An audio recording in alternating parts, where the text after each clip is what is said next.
ধরে কত কাঁদলেন, কত সাধলেন, দাদা ফিরে চলো। পিতৃসত্য পালন। বলে পিতাই তো নেই। বলে পিতা না থাকলে কি হবে? বাক্যটা তো রয়েছে। পৃথিবীতে বাক্য রক্ষাই হচ্ছে জীবনের মূল ধর্ম। বলে মরে গেছে দেখে ঋণ শোধ হয়ে গেছে নাকি? না। পিতৃঋণ শোধ, পিতৃঋণ শোধ, মাতৃঋণ শোধ এগুলো হয় না কোনোদিন। কিন্তু তারা যদি কোনো বাক্য করে ছেড়ে যায়, সে বাক্য করে পূর্ণ করে যেতেই হয়। এটাই এটির সুপুত্র বা কন্যার নীতি।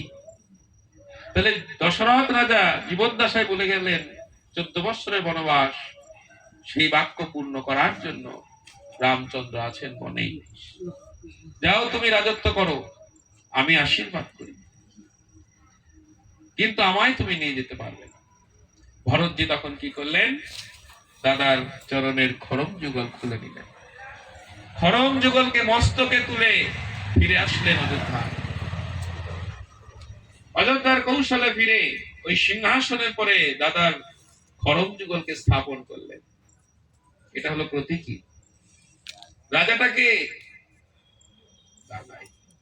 ওই খড়ম তার পরোক্ষ পেছনে দাঁড়িয়ে জগৎকে শাসন করলেন, প্রজাকে পালন করলেন। এই ভরত কি শিক্ষা দিলেন? তারপরে ধাপে ধাপে বহুবিধ ঝামেলায় পড়েছিল, বহুবিধ অত্যাচারের সম্মুখীন হয়েছিল।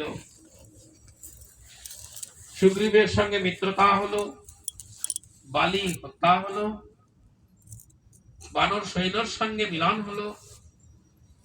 একদিন সোনার হরিণ খুঁজতে গিয়ে রাম লক্ষ্মণ তাদের বন থেকে, তাদের গৃহ থেকে, পর্ণকুটির থেকে দূরে গেল। সেই সময় লক্ষ্মণজি একটা সীমানায় গন্ডি কেটে দিয়ে গেলেন যে তুমি এখান থেকে বেরোবে না মাতা। ঠিক সেই সময় রাবণ এসে সীতা হরণ করলো। তা কোন সীতা হরণ করলো? আসল সীতা? বলে না। আসল সীতা যিনি তার নয়নের দিকে, বদনের দিকে চাওয়ার ক্ষমতা রাখে না কেউ, তিনি তো অগ্নি সম্ভবা, অগ্নির মতো তেজ। কতক্ষণ চেয়ে থাকবেন অগ্নির দিকে?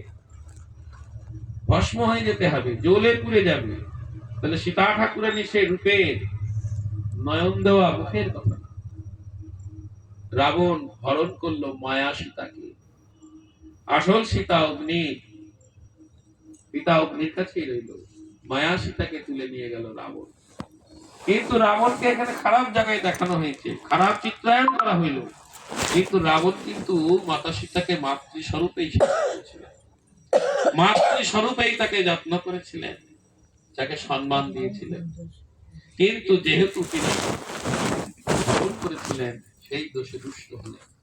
তুমি যত বড় জ্ঞানী হও, পণ্ডিত থাকুক, বিদ্যা থাকুক, অর্থ থাকুক, বিষয় থাকুক, ক্রোধে যদি তোমার চৈতন্য হারিয়ে যায়, তাহলে তুমি মানুষ হিসেবে কর্ম করো, মনুষ্যত্ব স্বরূপে তোমার কর্ম হয়নি। ক্রোধে এতটাই বিচলিত, পর স্ত্রীকে হরণ করে নিয়ে গেলে।